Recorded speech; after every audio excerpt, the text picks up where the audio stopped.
Good day, everyone. You are listening to All Jiu-Jitsu podcast. In this series, we're looking to explore the business side of Brazilian Jiu-Jitsu. This podcast is brought to you by alljiujitsu.com, the world's first complete business platform for BJJ professionals.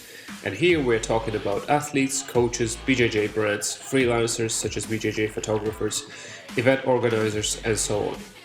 All Jiu-Jitsu provides you with access to an online marketplace where you can sell your services such as seminars and private classes, manage your calendar, communicate with your clients, or sell physical goods all in one place. If you want to make a step towards being truly professional, join us on alljiujitsu.com. I'm super excited to release our 7th episode. Matt Benyon is our guest for this one. Matt is one of the key people behind such amazing and recognizable BJJ brands like SCRAMBLE, Polaris Professional, and Techniqly Media. In this episode, we talk about everything from polyester microthreads and running a warehouse to putting on a big show with the world's brightest talent. This episode is slightly longer than most of our other episodes, and we get to hear Matt's account on how things work on the inside. This episode also comes with a special Scramble giveaway to our listeners. Head to our Instagram page at all_jiu-jitsu to win one of the new Scramble t-shirts. This design has not yet hit the online stores and you have a chance to get one before everyone else does. Head on to our Instagram page at all_jiu-jitsu. We hope you enjoy this episode, and if you do, please subscribe on Apple Podcasts, Spotify, and YouTube. Matt, thanks very much for joining us on this podcast. Thanks for inviting me on. Great to have you on. So when I'll be recording the intro to this podcast subsequently after we record this one, I'll have to think really hard about how to concisely present you and what you do. But I guess it all starts with Scramble, right? The Scramble started the whole movement in your business ventures. So tell us a little bit about Scramble, I guess, to start with, and so what were the origins of the brand? So I was living in Japan. It must have been. I'm really not good with dates actually, but I probably came back to England like 13 years ago or something, and I was already doing jiu-jitsu. I'd got up to purple belt level at that point, and I'd spend all my pennies on cool training equipment from all the Japanese brands because they were really far ahead of the rest of us at that time. And when I came back to England, I kind of struggled to find anything that I wanted to spend my money on, basically.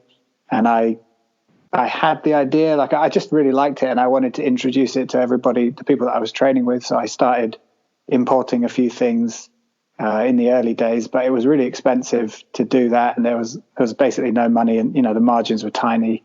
The stuff was already super expensive anyway. So I had a kind of mentor for a short while, a guy in Tokyo who sadly passed away, but he was looking at what I was doing, and one day he was just like, man, why don't you just design the stuff yourself? I think he saw some sketches that I'd done or something, and he said, why don't you just do it yourself instead of paying loads of money to import it? So I started off doing that, and and that's the very beginning of it. I remember the first, I think when I started training, we had one guy who rocked up one day in the first Scramble athlete gi. There was kind of the rainbow type of patch, right, with a big A in the middle. So and it was quite different to everything else I've seen because it was almost like a slim fit. So I was like, that's interesting. But it was, and then I would go on to look on the website, and there was like very, very limited number of products. It was like literally just a couple of items. I think that was probably just the origins of it, but very interesting. And so a lot of people start, I guess, with that idea of like, listen, everybody's making their gis in Pakistan, so why don't I just do my own brand? And the many people that I know that started doing something like this, 99% of them failed. So what's your view on why do people start this? Start is kind of easy, but what's the what are the keys to success in this business? What are the key points that you attribute your success in this business to? I think the first thing is I have a really good business partner called Ben, and we have kind of we have different views on things, but that it's really good because, you know, like if I might want to do things one way and then Ben will say, well, you know, let's just think about it for a minute. Maybe we can do it another way. Having somebody to bounce things off on for the last like 10, 11 years has been really, really helpful. Another thing is it is actually really easy to start a business, especially now. Like, you know, you can get incorporated in a day. You can get on Alibaba. You can have a supplier in a day. The starting is not difficult, but it's once it starts getting going, and then you have to really put effort in to maintain it. You've got to ship things on time. You've got to answer customer queries on time. You've got to have your banking is correct. You've got to have accounting correct. You've got to have tax correct. You know, shipping. There's so much that goes into it. Like, it's dead easy to start, and then after that, you have to put you have to really work, I think. The consistency and maintenance of it is like everything else, right? So you can't just be, you know, good one day and then be mediocre the next day. Or when you can't be bothered. Yeah. I mean, we both had full-time jobs for quite a while when we were building up Scramble. So it was, you know, it was really hard for a while. Like I would work all day in the office. Ben was working in a bank in London, and we'd conduct the whole thing by phone or by email. And then I would get home. I had a young child, and then I had another kid. So I would spend I'd come home from work, then I'd spend a few hours with the family. And once everybody was down and everything was done, then I'd start working on Scramble till late at night. And it was really hard work in the beginning. So yeah. Yeah, and at the moment, is it yourself, Ben, and how many other people are involved now in the company? So there's 5 full-time staff, and then there's me, Ben. There's 2 more Matts. We have a programmer, full-time programmer, and then everybody's kind of job description is all over the place. But yeah, there are a lot of Matts, which makes things. I noticed that. I think I had a few emails, and there's Matts, and then there's a little letter beside them. Yeah. We've got Seb, who's been with us for ages. My wife works part-time. She packs a lot of the orders that go out. We did have Mikey working full-time for us doing media and stuff, but then he gradually found that most of his work was Polaris. So he's now like more part of Polaris than he is part of Scramble. But yeah, it's quite a small team. I think hopefully we project a bigger image than that, but yeah, there's only a few of us in here. Yeah, so with the volume of the media, with the volume of the kind of new product development and the activity in the scene, it looks like a much bigger team. So I think a lot of people would be surprised to hear that it is 5 full-time people in the operations. And in terms of your physical operations, where is this located? Do you have like a warehouse? Yeah, we're down in Poole, which is right now is really nice. It's been really sunny for the last couple of weeks. It's a good place to be. We just got I guess it's a fairly small warehouse still, but it's quite full at the moment. A warehouse with an attached office, and we were just about to sign the papers on another premises that we were so excited about. We were going to have like a huge training area where we could do filming, and we were going to have like an open planned creative space upstairs, and then this whole thing happened now, so we've just had to put that on hold, which is really, really a shame. But hopefully we can get back on that once this passes. Yeah, but I guess you're probably thankful now that you haven't signed it prematurely.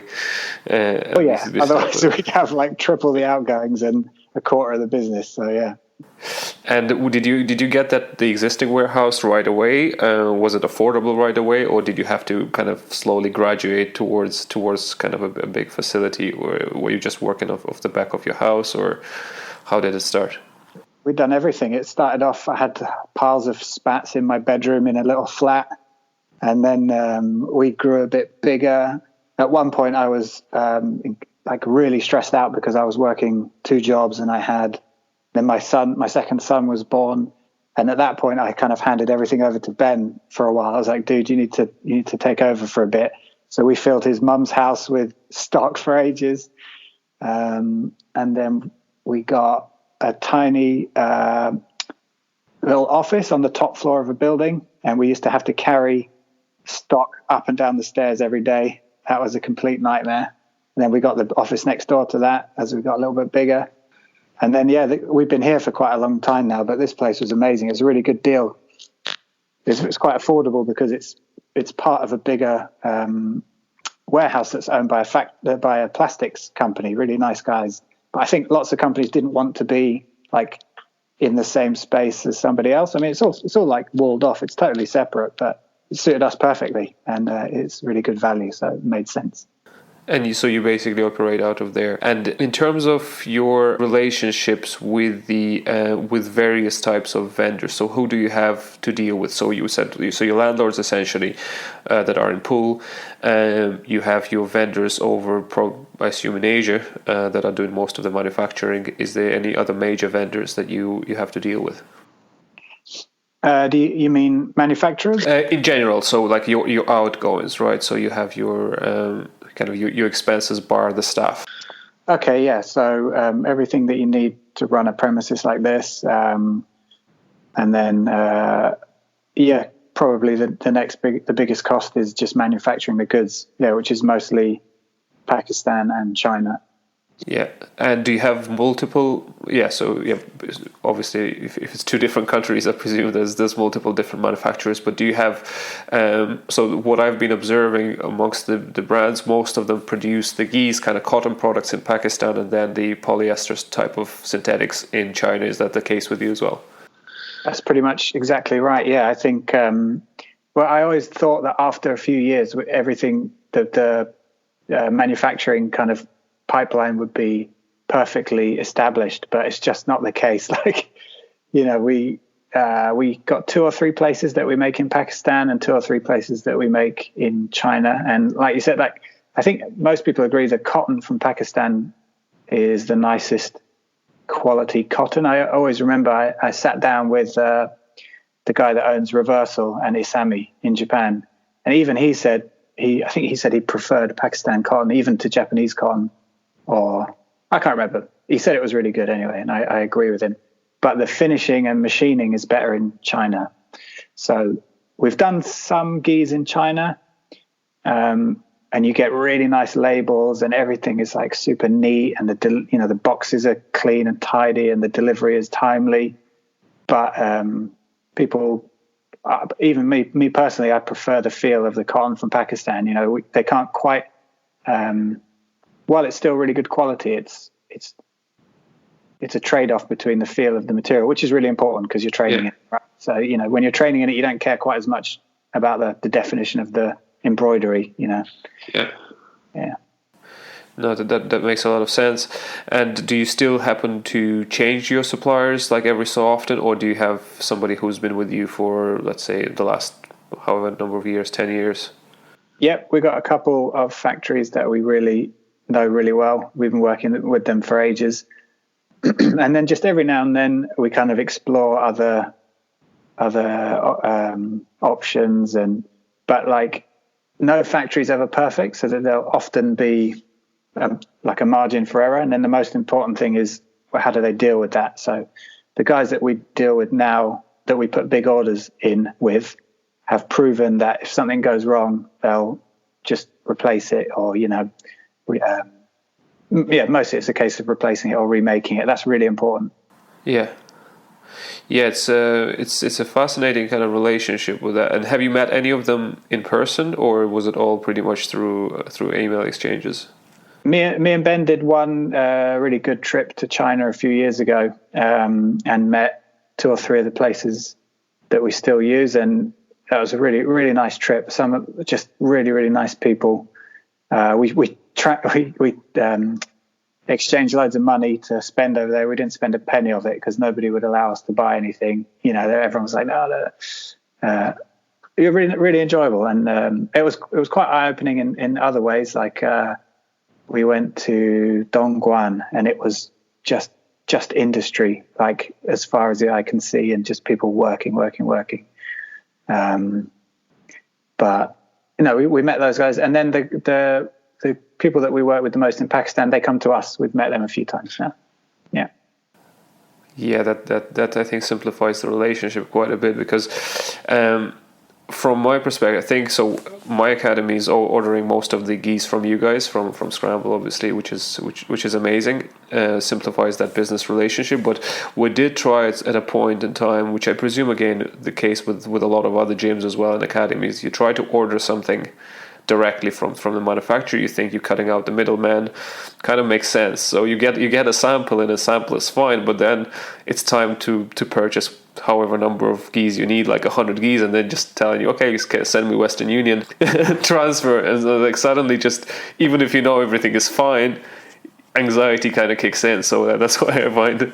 And then the radio silence for 4 weeks, and then sorry, I was out of town, and yeah.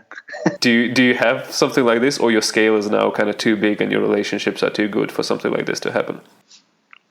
We haven't had any trouble for quite a while. We had a bag company that ripped us off, but I think it was like a cowboy guy on Alibaba, and but we got our other Chinese factory to call him, and I can't remember what happened in the end, but the guy had gone AWOL or something.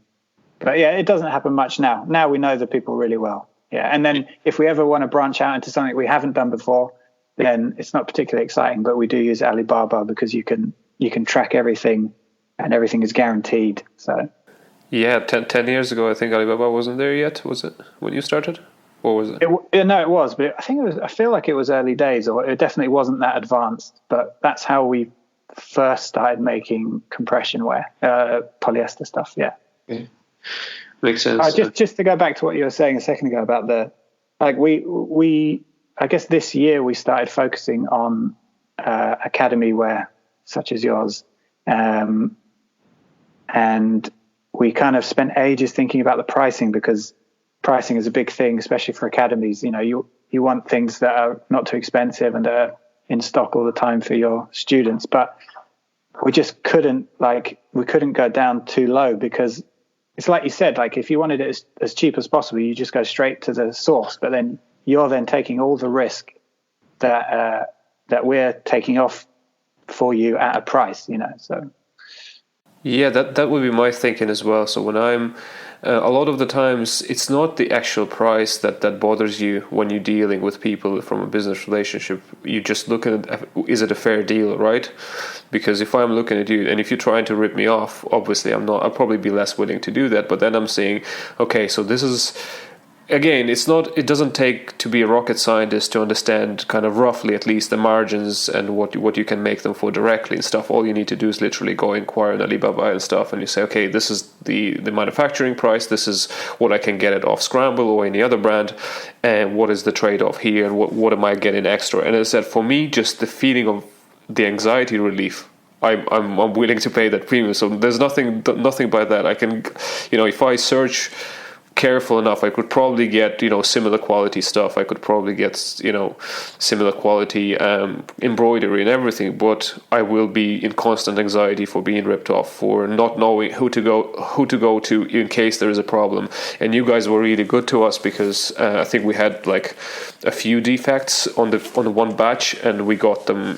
I think you've replaced them without any issues, and that was, and you were quite proactive about it. You actually emailed me, I think, and you said, okay, listen, there's a couple of defect products and we'll replace them, whatever. So again, and that just takes away all of my worries. So from that perspective, any of the academies listening, if you're dealing directly with the manufacturers, again, that's your choice. But if you're feeling anxiety, you probably. And like you said, it's a fair price. We on each item, the academy always makes more than us anyway. So. For sure, and that's the way I'm looking at it as well. I guess the advantage from your perspective is pretty much a low risk order, right? So that's because you don't need to stock up on the items. You get exactly the quantity that you need to get manufactured. So, and it's nice to know that there's a whole group of people wearing the brand and introduced to the fit, the quality, everything like that. So. For sure, and in our academy it sells really well, because again, that's an extra bit, because there is a brand recognition. So I find that when people are looking at purchasing a gi, they're a lot more likely to buy our academy gi if it does have a scramble. brand attached to it because they know there is some quality associated with it, whether it's kind of conscious perception or subconscious. It's a different thing, but I definitely find that it helps, and that's why I think on the last order I asked you to put extra scramble patch, I think, on the back, so there's more visibility on that. So that was pretty awesome. And then on the polyester side, let's say the China bit, the perception is that all the brands are doing the same thing. Some of them probably, and it is probably the case where certain manufacturers manufacture the gis for multiple brands, right? But what I find that I never seen anywhere else is your rash guard quality. So it's like the nicest rash guards that I've ever worn, and they're my favorite. The feel of them. Do you have like any specific supplier that you say, okay, this is our guys, and because I haven't seen anyone replicating it yet. Thank you for saying that. I think we were really lucky early on. Another brand. The guys from Manto helped us in the early days. They were really nice, and they introduced us to one particular factory. I don't even think they use them anymore, but we kept working with them, and even in the beginning, the quality was good. But me and Ben, it was just totally natural for us. Like, we didn't even think about it. As soon as we got a sample, we thinking about how to improve it. So that was just a normal process for us every time we got a product. So. We've been through loads of materials. I know the one you're talking about, the supplier you're talking about, because that one in particular went through like 10 or 15 different material combinations. We rigorously tested everything. The one that you're talking about has a process applied to it where the fibers of the polyester are flattened, and that prevents pilling. So if you'll notice, like if you get a cheap rash guard, often from Pakistan, it will pill in no time. You'll get the white bubbles coming out, and it's because of the short fibers of polyester. So the factory said to us, "Oh, we can put this treatment on. It costs a bit more, but it basically presses it all, so it stays super smooth. Yeah. It takes much longer to pill, if it does at all." So yeah, I think people might not know that just looking at it, and we say it's really high quality, and those words have become so cliche now that everybody says it's high quality, right? But then when you wear it and it feels so smooth and silky, and it comes out of the wash, it still looks brand new. Then we get a lot of repeat customers from that. Yeah. Right now, I think anytime, I don't know, maybe it's just me being a little bit crazy, but anytime I pick up a thing, because again, we order bits and pieces here and there for the academy, and I'm like, first thing I'm looking at is the composition. And I know, like, the percentage of polyester versus spandex and plus, bits and pieces. I know before even wearing it, before even trying it, I know if it's going to be good or not. And a lot of the times I use your products as a benchmark. So that's pretty cool. We do sometimes explore like other suppliers, but we have to try to get them to match basically that original supplier that you're talking about. Yeah. Yeah, and you mentioned you got a little bit of help with from Manto, right? So do you work? So I've seen recently, especially there's been a good bit of collaboration and work with the other brands. How are your relationships with other jiu-jitsu brands? It's good. We're business partners with Tatami on Polaris, and in any other universe they would be they kind of are our biggest competition, but we work together all the time. So generally it's been really good. I like the spirit of collaboration, and I think it usually helps both parties. So yeah, and I guess we got a good impression in the beginning because the guys from Manto were really nice to us. So. Yeah, we'll touch a little bit more on this, I think, especially when we come to talk about Polaris in a bit as well.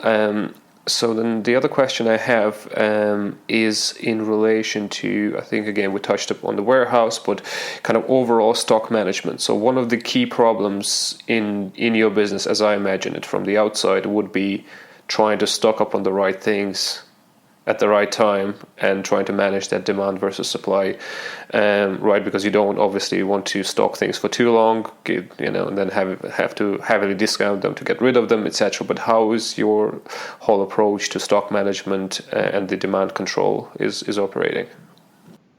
That's an excellent question. So we've always for example, apart from one time, we've never taken a loan, we've never borrowed any money. Everything has grown incrementally, and so we have it kind of built into us to be quite cautious. So we never go crazy on stock for exactly what you said. If you've got hundreds of keys sat there not moving, then that's just money, just dead money. So we've always ordered just enough for what we predict we're going to need, and then maybe a little bit extra. But over the last few years, we've started to notice that we might have been hampering our growth a little bit, because the things that we'd order it and then sell out quicker than we thought, or like key sizes would be gone. And if most people are shopping for A2 gis and there's no A2 gis, then they kind of move on to the next brand, So we're, in fact, this year was going to be our big year of keeping everything in stock, so that all the resellers could have access anytime, and the customers could have access anytime. But that everything's been put on hold now because of what's happening. But we've been really cautious up until now with stock management, and we don't do many sales. Like, we don't clear things out that often. So it means when we do, the sales go really well. Like me personally, when I have a lot of brands, not non-jiu-jitsu brands that I like, and some of them are just too expensive, and I just wait until the thing that I want goes on sale, and then I buy it. And I think we have a lot of customers that are the same, because we're slightly higher priced than some others because of the reasons that you said. Like, we pay extra for good quality stuff. So I think a lot of people sit and wait, and so when we do sales, they go well. Yeah, that makes a lot of sense, and I also like that approach. Again, it kind of resonates with my own perception of growth. Because I think for a long time it's been kind of drilled into people that the massive growth is almost necessary to survive, right? And that's why people would take out massive loans and try to finance that massive growth, and then find themselves in a big hole, when something doesn't work out. So again, my personal view on this is, I think organic growth is much better, and I think we'll be talking about the similar type of thing when we get to talk about Polaris. I think that's yeah. We have because we were doing a lot of business with American companies, and you can really see the difference in, not to generalize too much, but in our way of thinking, and how some of those guys think, and some of them are now out of business. They're playing really big stakes. So yeah, and the whole kind of leveraging your position, right? You have a bit of capital, get loan against that capital, and then start financing the growth. And it's very interesting how even the current situation where we are finding ourselves in the midst of coronavirus, and I started receiving some messages from the banks, like the banks that we just do kind of our daily banking with, and the advice from government as well. It's all about how to refinance, how to take more loans and stuff like this. And to myself, I'm thinking, if you are in trouble right now, after such a healthy period, of growth in the economy, where you in a position where you can't afford certain things, taking the loans now, potentially facing further recession, it doesn't sound like a great idea. No, I mean, we now. Nobody ever calls us from the bank now. We don't even have an account manager. We've got a business bank account with money going in and out of it every day, and we can't even call. They're just like, "What? Who are you?" Because we never took a loan from them. For the first year or two, they were desperate to come and speak to us and push business finance on us. We were like, "No, we're okay." And now they just they don't even know who we are. So. Yeah, great. Another couple of questions in relation to your business. So from the success point of view, I said there's a lot of things that are going into your business and how it operates, and you mentioned that Ben is really good with that. But you also have the whole creative side that is quite, I think, distinct from the competition to an extent. So how much do you attribute to one versus the other? So in terms of your success, creativity versus business operations, what do you think the scale tips to in terms of, you know, ensuring the success of a company? So if somebody's starting a jiu-jitsu company, because what I see a lot of the times is people get way overexcited when they just design a nice brand, that brand meaning a nice logo. It's not even a brand, it's just a logo, and they just get, oh, this is gonna fly because it's so, you know, it looks so great, the best logo ever. Exactly. And then you see, you know, some brands that are frankly really ugly succeeding way better. So what's your kind of take? How do you find the balance between investing a lot of time and effort into creativity and then realizing that then the business operations are as important, if not more important? No, yeah, I think they are fairly equal. I think, because I do most of the design, I think I might naturally think how important the design is. But then on the other hand, it doesn't mean anything if you don't have a good business model behind it. And then I think at some point it's even less about the design. It's just, it's more of like an overall brand image, which is told through other means like photography, video, you know, just how we interact with people. Like, for example, I noticed it one day. I went shopping, and they had like 4 different clothing company shops lined up, and they were all selling the same stuff, like T-shirts with a triangle on it, or another T-shirt with a word on it, another T-shirt with a number on it. You couldn't tell the difference between those brands, and some were selling like T-shirts for 50 quid, some were selling them for 15 quid. So it's not like you can't design the perfect product and everybody's going to suddenly want to buy it. Like, it's got to be the whole thing. Yeah, that's why we never used to just put the logo on a product, because there was no story. The logo didn't mean anything to anybody in the beginning. Like, now we are, 10 or 11 years we've been going now. I think the brand, the logo and the brand has enough of an identity that if we wanted, you know, we have T-shirts, it's just the logo, because now it means something. But like you said, there's loads of brands that launch and it's just a logo. It's like, yeah, it looks nice, but it doesn't mean anything to anybody at this point. Like, you haven't done anything yet. So, but then it doesn't matter if you had the best thing, the best designed product in the world. If, you know, you couldn't process orders on time, the government's chasing you for tax, you know, you have no money in the bank. Yeah, people complaining, the customer service issues and whatnot, so that all feeds into it. Do you feel like you've had any breakthrough products in your line where you think, okay, this is the one that really put us on the map of the brands, or has everything been developing consistently? We've had a few kind of pivotal products, I suppose, like the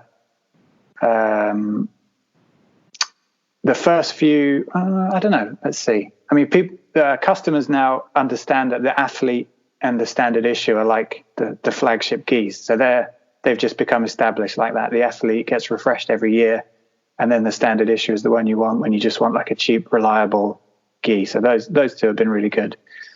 We made some grip trainers. Like, if you historically, I basically came up with those myself, and it's made of one piece of material, so it's super strong, doesn't rip, you know, gets ripped off by other companies all the time. But if you list best-selling products over the years, that's like right at the top, because we've sold thousands and thousands of them.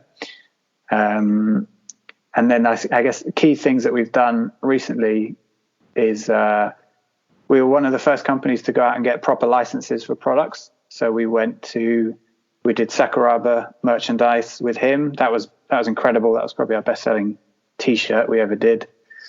And then we went to Paramount and we got the license for the Warriors. and that was really popular as well. And then the other thing I was going to say is we hooked up with a guy called Julian Solomita, who's a big YouTube personality and really, really nice guy, purple belt at jiu-jitsu. And he's been wearing the brand for a while, and we made a few products with him. And then, they're, in terms of volume, by far the most popular product we've ever done. So, those are just kind of key products. Yeah. I think Dead Labs is the latest one, right? Dead Labs Research, whatever. Yeah, really cool stuff. I've just been following him on Instagram for ages and just looking at how good his art was, and just messaged and said, please, can you do a drawing for us? And he was like, yep. So, yeah, we got... I got a couple of those, and I love them. Yeah, really cool. It's pretty awesome. In terms of your presence then in the market and how you display yourself, so obviously you mentioned a lot of media.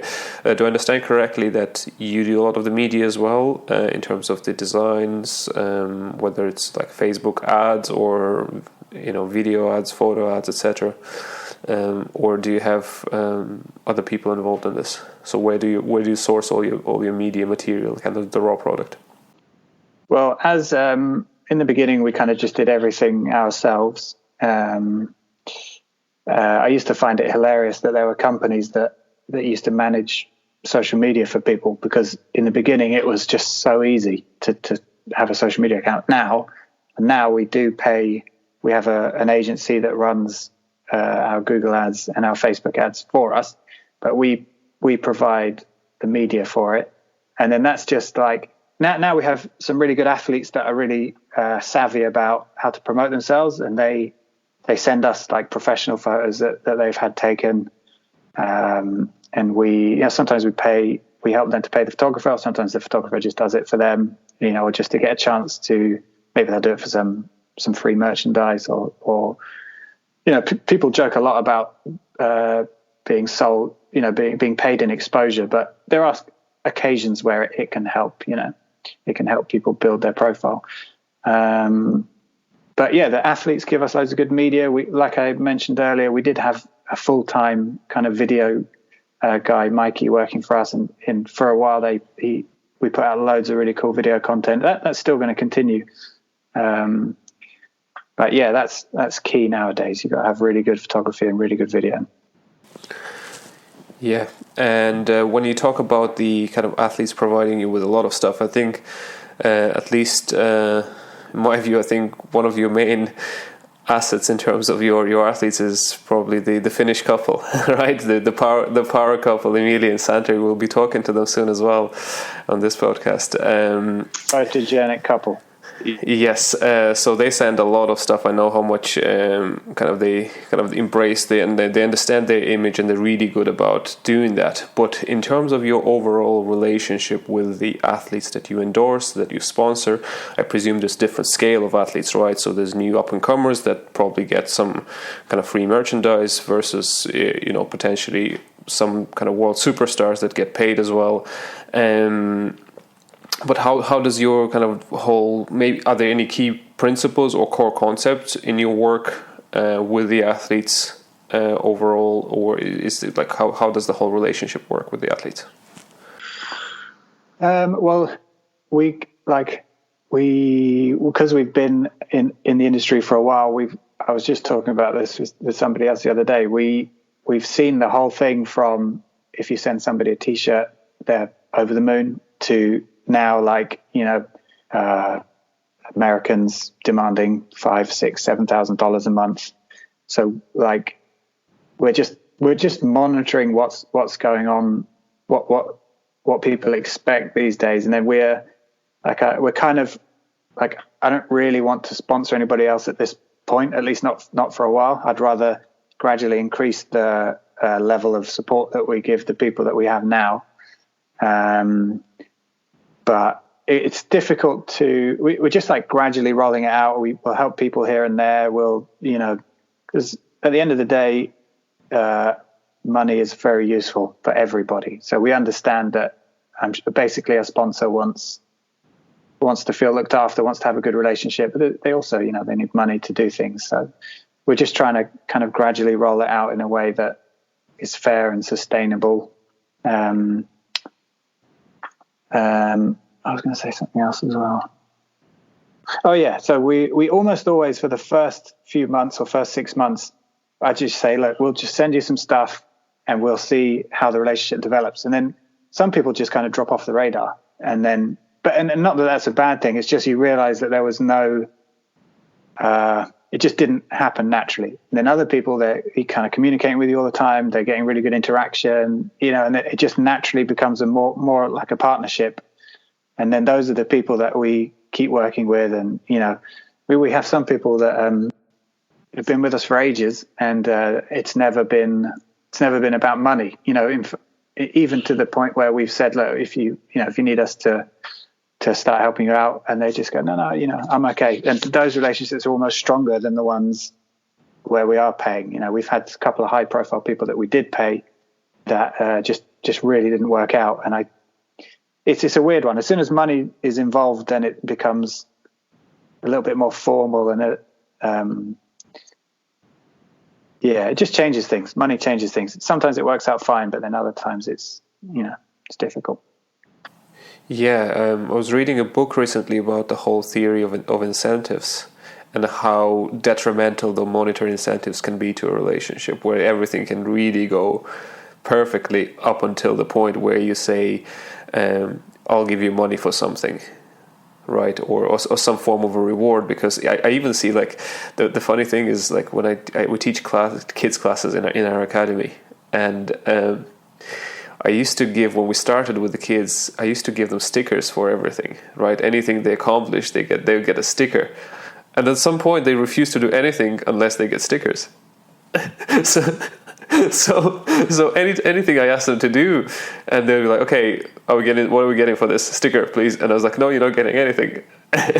And they would be, oh, okay. So then I actually basically had to hook them off the stickers for a while. So it's funny, it's kids, but it's pretty much the same way it works with adults and with the professionals, right? Sometimes there's a certain expectation that you'll be rewarded with a sticker, figuratively speaking, and you don't really want to do anything just out of your heart. But that brings me to my next question. In terms of your expectations of your athletes that you work with, you said there's obviously a two-way relationship where it kind of develops gradually, but are there any clear-cut expectations where perhaps you're not vocalizing them explicitly, but you think, okay, this is what I need to see from my athletes? I'll have a couple of more follow-on questions from that, but what are your ideas from? It's fairly simple. They've just got to... if we're sponsoring them, then we assume that they like the brand, and most of them do. So they're just naturally wearing it all the time. And then just these days, it's just social media and competition. You've got to be wearing the brand and tagging us, and then competing in us. And then, like, the people that really understand it and can provide us with really good media, and they benefit from. If they give us good media, we're always going to share it. So that benefits them as well. And would there be anything that an athlete does, or the way they conduct, that would make you drop them as an endorsed athlete, or has that happened? Yeah, there's a couple of high profile athletes that I won't name, but I wouldn't touch them with a 10-foot pole.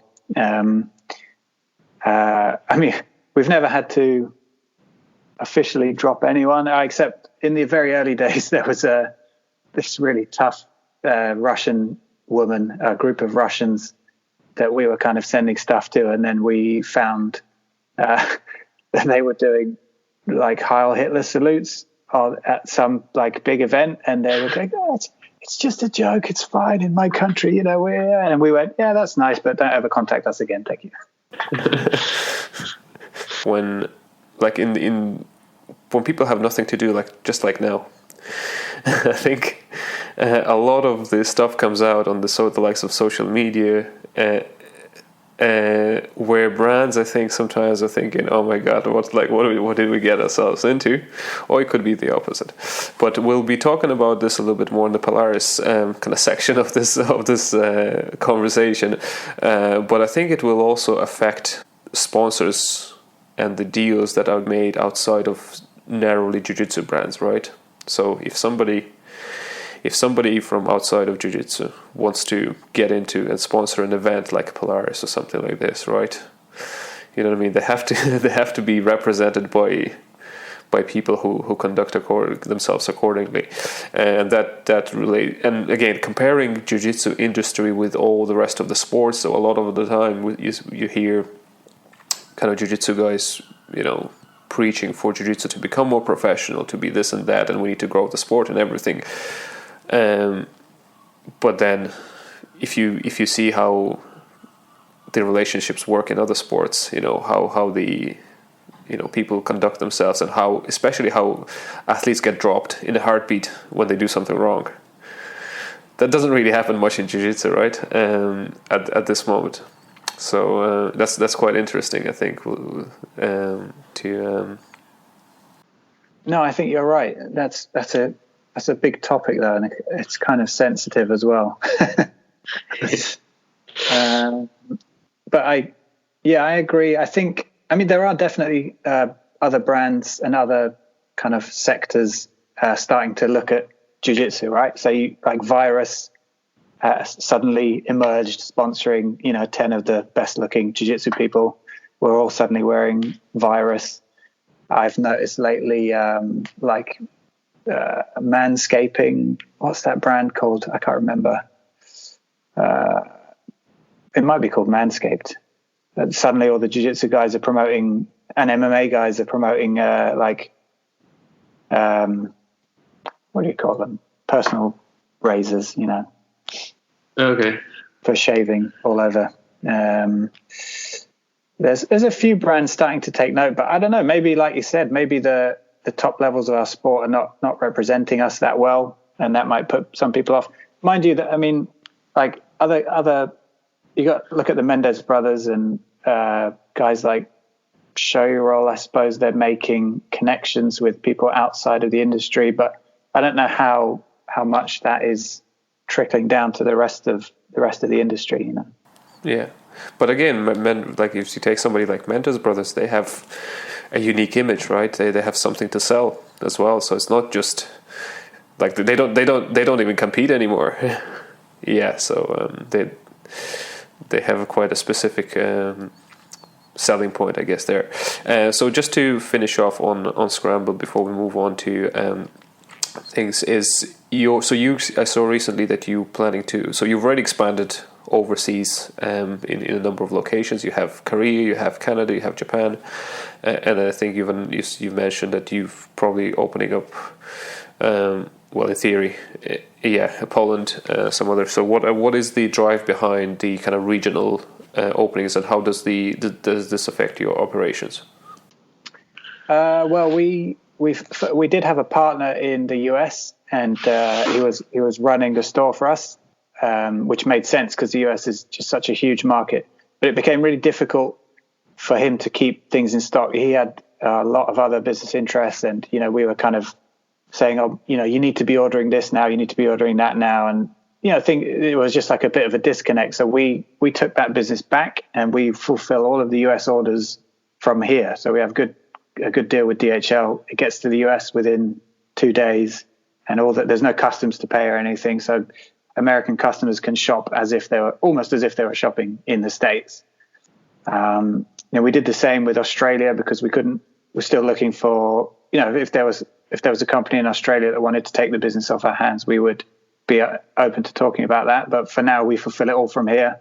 We have this, I think it's DHL, gets there pretty quick. And then Korea came about because one of our wholesalers there, Philip, he seems to be really got a kind of entrepreneurial spirit, and he was just setting up companies in Korea for the various jiu-jitsu brands. So he did the same for us. He's doing a really good job. I think Korea is going to be a next kind of hotspot for jiu-jitsu. So we've got him running Korea for us, and then a friend of mine that I train with at Ippon, was just asking for a while, like, I'd love to run Scramble for you in Poland. So that's just starting to get going now.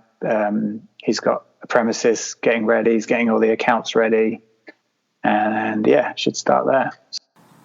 And is it a licensing deal, or how is it? So would your orders kind of from your manufacturers go directly to them, or would they still pass through you? It's like a preferred wholesaler partnership. So they get better pricing. They get access to products early, so that we can all launch at the same time, and they get access to all of the media. I mean, we value all of our wholesalers, but from a business perspective, a couple of years ago, the really big players in terms of wholesaling and reselling disappeared. Like in the space of one summer, MMA Warehouse and the guys on the East Coast, they basically disappeared, and they were two of our biggest customers. So that completely changed the landscape for us, in the space of about a month. It was pretty scary briefly, but we realized that just churning out, just giving every wholesaler the same product wasn't really working that well, because one wholesaler would go on sale, then the other wholesaler would have to match the sale, and then suddenly everybody's like trying to outdo each other with cheaper and cheaper prices. And I think that had a lot to do with why they ended up disappearing.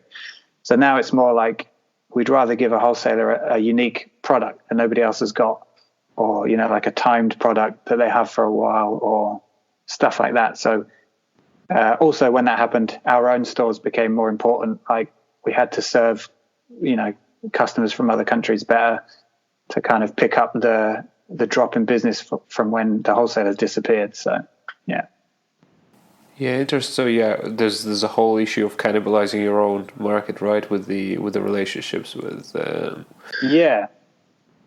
with the wholesalers, because you don't want them in a price war with your products, right?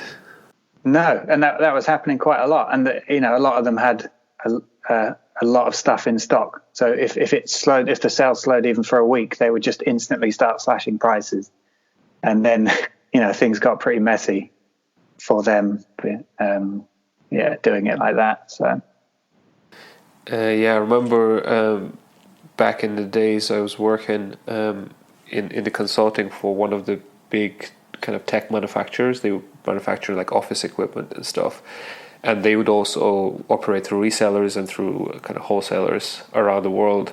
And this was literally the biggest concern point for the business, is how to manage the various parties so that they don't go berserk versus each other, and then how to stop the customers basically trying to manipulate the system and try to get cheaper. Well, but then there's also strict laws about price fixing. So you're not allowed to tell people what price to sell your products. It's completely up to them. So once it leaves your warehouse, that's it. Like they can sell it for £3 if they want to, Exactly. That brings us to a previous point that you mentioned, your collaboration with Tatami on the creation of Polaris. So, and which was also a very much an organic event, right? I think it came shortly after the first Metamoris, probably, right? No, it was about the third or fourth, because we actually went to watch. Me and Ben went to watch it, and we were nervous because we met Halleck, and we knew that we were going to be doing a show after that. So it was fine. So how did that come about? So how did the whole creation of Polaris come about? I think we at Scramble, we were thinking about doing some sort of event. I think I already had some graphics done. It was going to be like an open tournament, but with cash prizes or something like that. And then I think Tatami was also thinking about doing it. We had a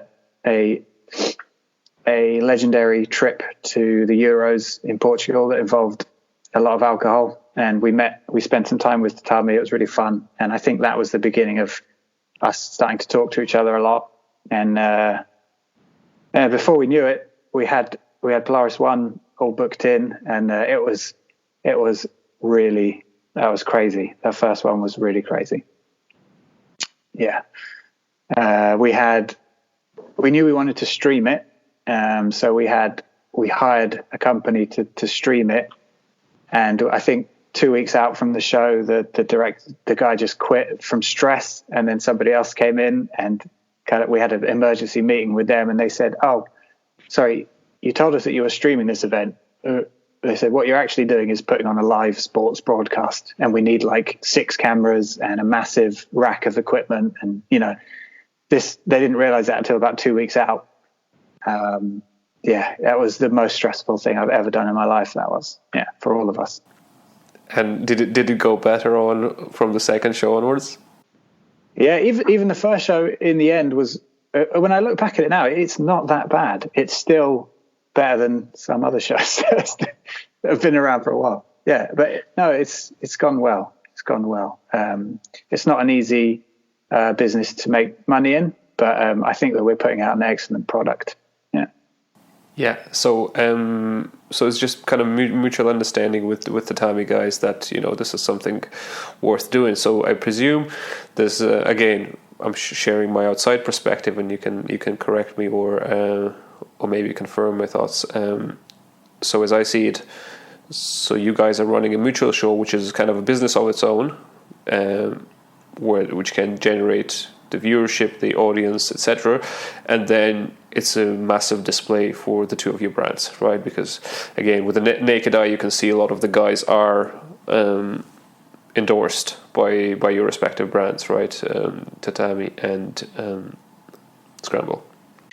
Yeah, I mean, we essentially, our 2 brands bankrolled or continue to bankroll in many cases the show. So the least that we can get out of it is a lot of promotion for our 2 brands, for sure. Yeah, and again, this is another area that a lot of people dip their toes in, and not a lot of people succeed eventually. Okay, beyond 1 or 2 shows. So you are, what is it, 10, 11 now? We were just about to do 13. 13, yeah. So that's over many years. So it's consistent. It's producing. So again, what is the key to doing this? Is it the financial backing of the 2 brands that you have, kind of just the solid bit, or how do you basically take an event and not turn it into something like the now notorious Metamoris? Yeah, I guess it's fairly similar in a way to Scramble, where we've always tried, like, we talk to athletes. We have a list of dream matches that we want to make, and some of them they just want too much money. And they've decided that that's what they're worth, and that's fine. And as much as it kills us, because we would love, if we had an infinite amount of money, we'd make all those matches instantly. And I mean, if we didn't think too deeply about it, maybe we'd go and get a loan for that amount so that we could put that match on, and then we would be out of business. There wouldn't be another show. And I think loads of shows do that. They either get somebody to bankroll it, or they get a loan, or they just don't pay like they said they were going to pay, and that's why they have trouble. So we've always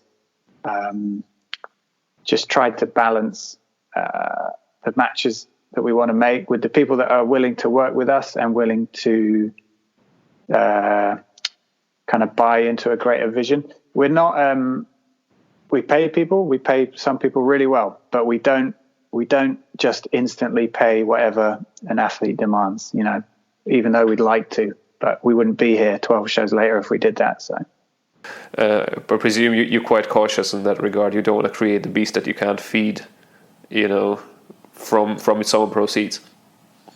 As much as we like to think that our sport that we do is really big and important, and everybody cares about it, the reality is it's tiny, and there's a limited amount of money going around. There's a kind of weird upper echelon of jiu-jitsu where there's loads of wealth, and perhaps that gives an unrealistic view of what of the reality of what the rest of the industry is. But it's a tiny sport in comparison to other sports. Absolutely tiny. I mean, I'm always like joking with the guys, like we should at least be able to fill this 1,500 seat theater, because the National Furry Convention in Alabama has got like 30,000 people turning up to it. Like, come on, like we can't even, you're struggling to fill like a theater.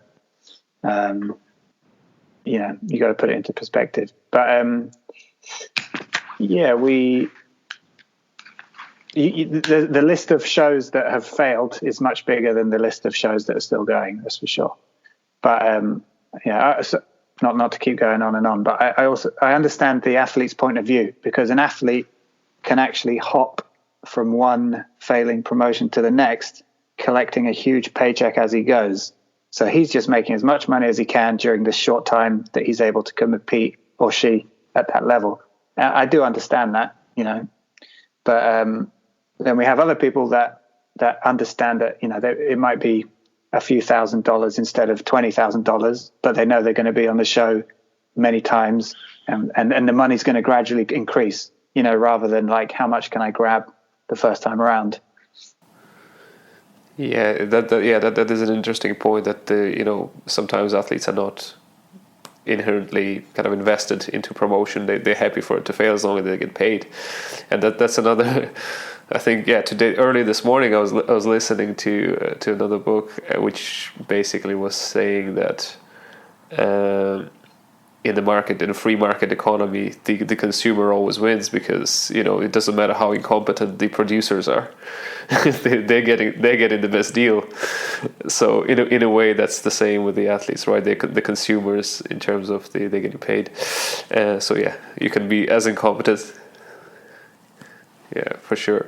And in terms of your dealings with the athletes, anything crazy, any crazy stories, like something just outrageous happening with you, or is everything pretty civil and? I don't know. We get all sorts. You get the guy that, he signs the contract, he books his own flights. We of course reimburse him.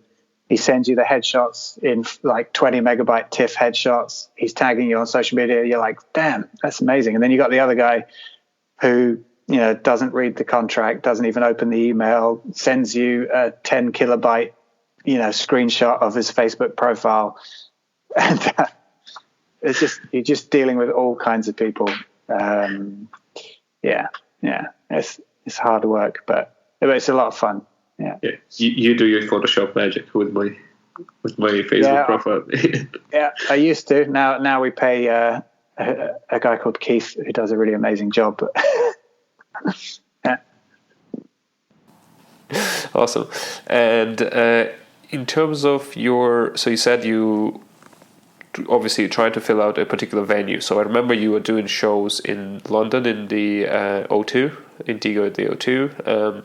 So how does that compare, for example, with the more kind of regional locations, whether it's in Poole or in Cardiff, or so? Is there much difference between running a show in London versus other locations?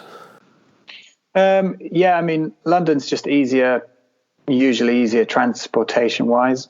Like, it's an easy trip from the airport to the hotel or whatever, but it's so expensive. We've had a couple of really well attended shows there. Like the first one we did in London sold out, and the venue was really blown away. So we've never had a show like, come and do its first show at this venue and sell that quickly or something. So we were really excited when that happened. But then you can do a similar kind of show a few months later and not sell as many tickets. So we're still, but then we do it regionally, and it's a lot cheaper. In many cases, the venue is superior, like really nice venues, a lot less expensive, close to where we live or work. And, the live experience is big for us, but also the broadcast has to be really good, because the UFC, we have a really good deal with them. They support us. They pay for the rights to broadcast the show. So we have to concentrate on filming a good show for them. So it's almost inconsequential where it happens from that perspective. Yeah. And in terms of your income streams at this point in time, after 12 shows, the split, kind of the rough split between your deal with UFC Fight Pass and live audience, is there any other major income stream on Polaris that I'm missing? Yeah, streaming rights, live gate, and sponsors. That's basically it. And we can improve, the streaming rights are set for the next year or two, but the live gate and the sponsors is something we can always improve. I mean, we got some statistics from Fight Pass, and we are consistently the most watched show across all kind of genres. So we should be able to secure, like you were saying, people outside of the jiu-jitsu industry. But that is just a case of it's difficult. Well, I mean, we get emailed all the time asking us to sponsor things, and if you've never heard of the person or you might not have heard of the company, then it's really difficult to devote any time to it. So, I think if we had a good contact with some of these bigger companies, I think it wouldn't take us long to explain the benefits of partnering. But it's just finding the time to build up those relationships is difficult, especially when we're all working full time on our brands as well. So. Yeah, and in terms of, so now it's kind of, you're on the flip side of the sponsorship deals, right? You're sponsoring people on the brand, Scramble brand side, and you're also in search of sponsors on Polaris side. So again, from memory, what I've seen so far, I think it's again predominantly jiu-jitsu brands, or obviously CBD is now big and that part of stuff. There's been some, I think, cryptocurrencies as well that was on recently, and I think some law firm as well, I think I've seen. Those guys have been with us almost since the beginning, and they just help us out if ever we have like contract issues or things like that. Sorry to interrupt you. Yeah. No, that makes sense. But from your perspective, if you are to grow, as you said, rather, this is one of the avenues that you could potentially explore the growth in to increase the revenue for the promotion.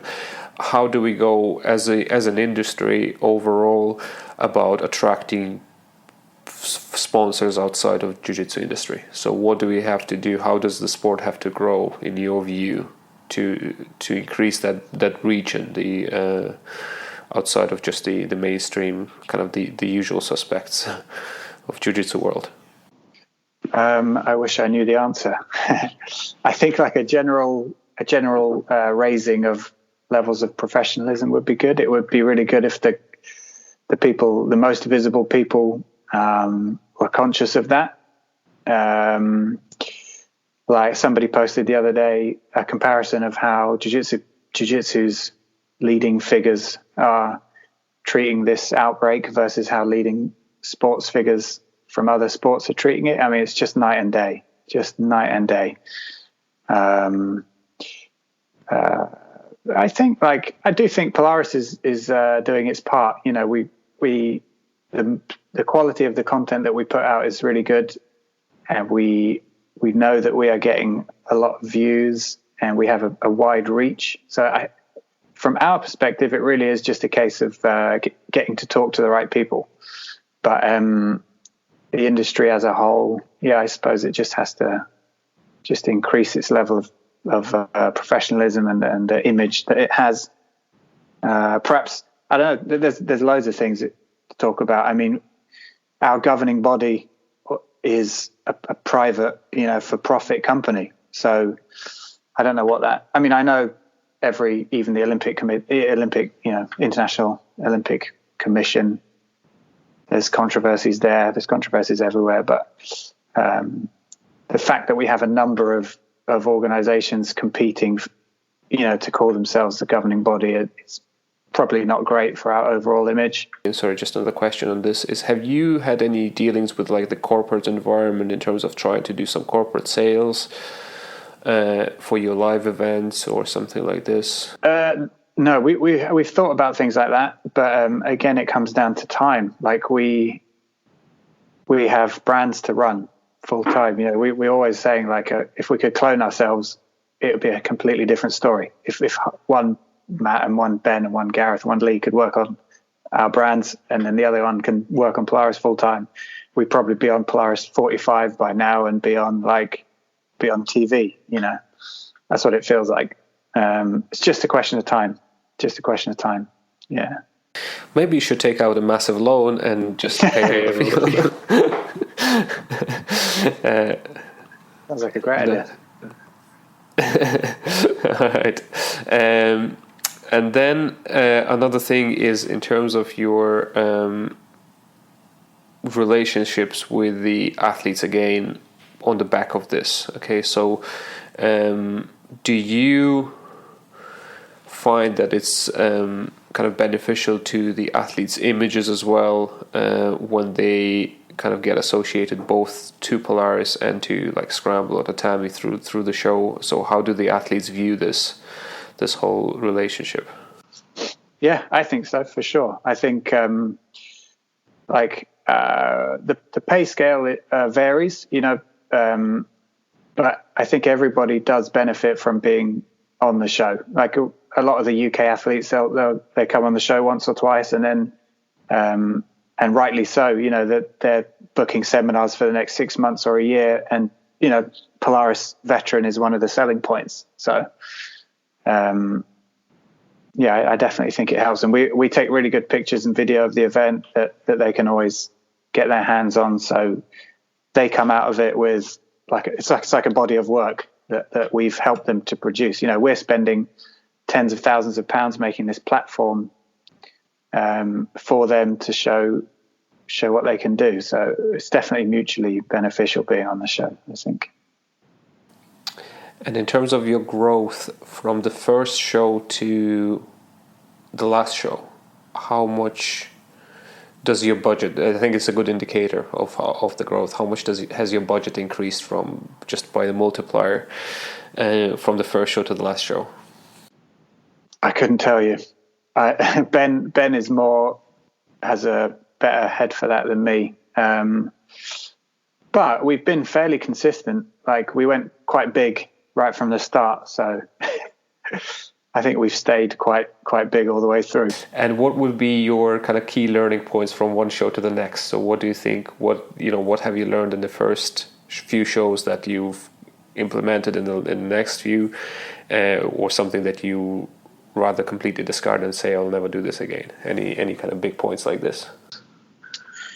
I suppose we learn something in terms of logistics every time. Like there's a lot that goes into running a show. We now have someone full-time just doing that. Sophie's doing that for us. So there's flights to book, hotels to book, transfers to book, everything like that. But it's like every time we do it, we try to systematize things a little bit more so that it's less reliant on somebody remembering, oh shit, I've got to call that guy or I've got to do that thing. I don't know. I think we just have a vision of how we want the show to be, and then we're just gradually chipping away at it every time. I don't think I can always give you the most business focused answers, because we've same with Scramble, we've just made it up as we've gone along. I don't really read books about business, don't listen to podcasts about big business, corporates, anything like that. We just look at what needs to be done and then figure out the best way to do it, or what we think is the best way. Might not be. Yeah, you might not be wrong about not listening to too many things and not diverting too much from your own path, because it's not always right. It's sometimes I think it's always it's mostly fashionable things, right? And even what we were talking about in terms of, especially a lot of the literature is kind of American, and the approach is a little bit different, right? We found as we've got a little bit bigger we understand a little bit more why corporations function as they do, and have become a little bit more interested in that. But yeah, we literally just making it up as we go along in many cases. We're just trying to do the best job possible. Okay, so that's all I think I had on Polaris, and moving on to your latest venture, which is I think a couple of months old since it's launched, Techniqly Media, which is you tell us what it is. We just want to make an online instructional website that is presented in a similar way to the way that we present our other businesses. Nice well designed, well put together, fairly priced. We actually started working on this quite a while ago, but it just, because we're so busy, we've got Scramble, we've got Polaris, it just took a really long time. And in that amount of time that we were working on it, the whole industry seems to have exploded. So we are coming in maybe a little bit later than we would have hoped, but still we want to work with all the athletes that we know that we can help to have another income stream. We want to provide people with instructionals that are not really, really expensive and really, really long. Because I've heard a few stories about people. I heard a story, I won't say who it was, but he put out a 4 DVD instructional, and the 4th DVD was defective in every single copy, and nobody noticed for about 3 years or something like that because nobody got to the 4th DVD. So I think, we're going for like 1 hour long, reasonably priced instructionals from people that we know are really good. Yeah, one of the craziest things in this industry, in my view, is the DVDs still exist. Like, why would anybody? And they still call them DVDs. Yeah, exactly. And that's the most insane thing. And the cover still looks like a DVD. It's like, why? What's happening? But yeah. And so obviously it kind of also stems off your relationships that you build through Scramble, through Polaris, right? So a lot of the guys are, I think so far all of the guys are kind of Scramble guys. Do you? All of them except Chris Howarter, who we just did. So. Okay. Yeah, so you have Imanari, which is a free DVD. Yeah, that was classic Imanari. He doesn't talk much. And by the time we edited everything, it was about 15 minutes long. We were like, I don't think we can sell this. So, yeah. But it's a really good incentive to up an account. Yeah, it's great. Then you have Tom Halpin, who obviously a lot of guys who listen to this will know because he's teaching at my academy. Tom is amazing. And again, anybody listening to that, like I've learned so much from Tom, and I still bought the instructional because I just I find them so valuable, so concise and precise. And obviously, I think with his latest performance at the Combat Worlds, I think that was pretty big. So hopefully, you'll get for sure. And then the 10th Planet guys, I think, released one recently as well, and with you. So yeah, any other big releases coming? We had a few. No. We had a few planned, but what's going on now is just put a hold on everything, unfortunately. So, the market is it has one gigantic player in it at the moment. So it's just a way of doing what we've always done, which is try and find a route in that offers something slightly different or something might be better in some ways, but different, just offering people another option. So. Yeah, and obviously I think the production quality is on a slightly different level there. So that I think people will largely appreciate that. That was going to be part of the new premises that we were going to get. We were going to build out a really nice little studio there. So that's on hold as well, which is a real shame. But I'm sure it'll all come to fruition soon. Not that people can fly into it and travel much to film the instructionals. I guess obviously there's probably been a good quite a substantial negative impact on your main businesses, which are the Polaris and Scramble. Obviously, you had to cancel an event there, which was probably the biggest event to date, right, with the lineup of competitors. And you also, I imagine there's some impact on your Scramble business, but in terms of your Techniqly stuff, has there been any surge in instructional purchases since people are sitting kind of at home doing nothing? Yeah. I mean, that's something that people can still do. You know, they can't do much, but they can still train at home. So that's been good. It would have been nice if we were a little bit bigger before this happened, you know, because it's still very much in its infancy. So it would have been nice if we were a little bit better established and we had a few more videos recorded. But yeah, I see Techniqly selling well.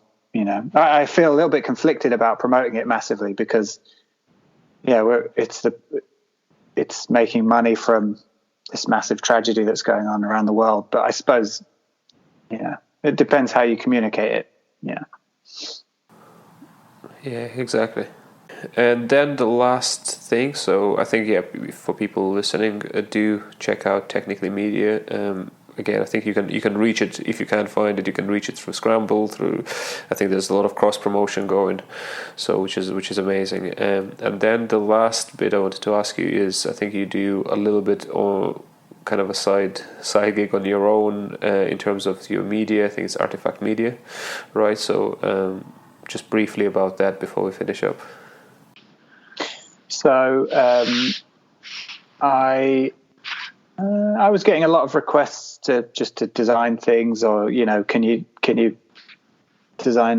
this T-shirt or whatever. So I sat down and thought about it, and I thought I barely have enough time in the day to design enough things to design for Scramble. You know, once all the admin's done and the talking to people and messaging people, you know, the amount of time left over for design was quite small. So there's no way I could help anybody else, even for money, in terms of designing their products. But I thought, like, I like doing logos. So I thought I could make a logo design side business. And I pushed it quite hard in the beginning, and I did I've done loads. When I look back, I have actually done a lot.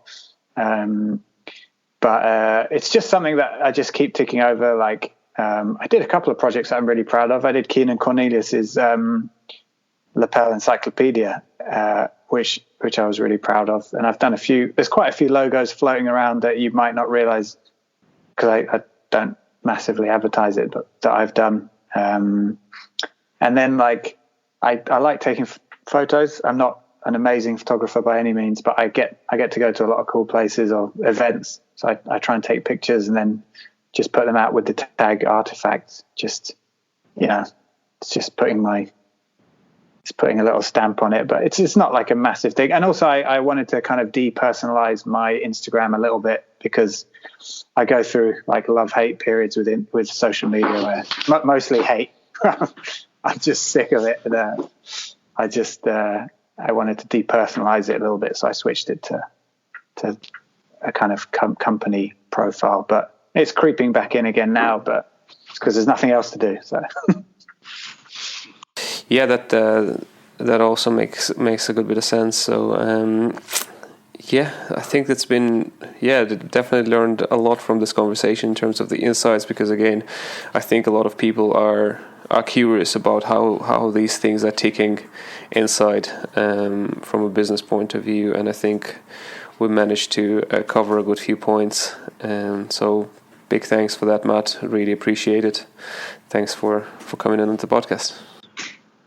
Yeah, I appreciate you having me on. I mean, I never know how much to go into it, because we kind of, maybe it's like a European thing, but we all tend to play our cards fairly close to our chest, whereas, you know, Americans do business where everything is out in the open and you know exactly what's all the high points and low points, but we just kind of get on with it and don't talk about ourselves too much. So yeah, thanks for the opportunity. And this is it. We hope you enjoyed the episode, and if you did, please subscribe on Apple Podcasts, Spotify and YouTube. Thank you.